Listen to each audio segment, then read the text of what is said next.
We're going to talk to Ernie, who's calling in from California. Ernie, you're live on Truth Wanted. What's up? Oh, hi guys. Yeah, it's I've always enjoyed your show. You say the things right now that I wished I'd said the next day.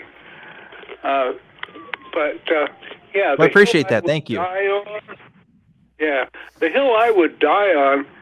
You know, I used to get bullied. Then after a while, I got bigger, and then I started going to different gyms, and then bullies started having a hard time around me. Yeah. And, you know, I got to work as a bouncer at a gay bar, and would you believe there are people that come to gay bars and they think they're going to do some bashing? So, you know, I'm sorry, I object to this sort of stuff, and I'll get involved in a hot second. You know, you aren't going to come and bully women in front of Planned Parenthood. You know, yeah, so just for context for the listeners at home who aren't watching this live, the chat has a poll that we like to do, and the poll for this week was, what is there something that you would die for? I'm paraphrasing there, but that's what it was. And so that's an interesting thing to think about. Like I hope I'm as noble as you, Ernie, and that I would also want to die for social causes that I believe in, right? For the equality of women and the equality of people of different sexual orientations and the equality of people of different races. Like I hope that if the situation comes up, I would make the right one and do what's going to be best. Hopefully me dying doesn't have to happen, and there's other things we can do. But like I think that if I'm gonna pick something to die for, like the social causes would be the one, right? I don't think it would be a god, but I think it would be stuff that principles that I subscribe to, right?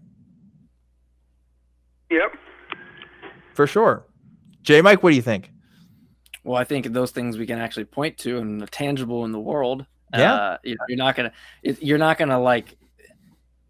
I don't believe in an afterlife, but say there was one, or a split second before it all ends after you die, you're not going to go like, well, damn it, I all of a sudden don't believe in those social causes I just died for or something. That's true. Like, it could just be the case that it's like, oh, wow, it's Allah, not Yahweh, so, or not, not Jesus. So, yeah, something actual tangible to die for.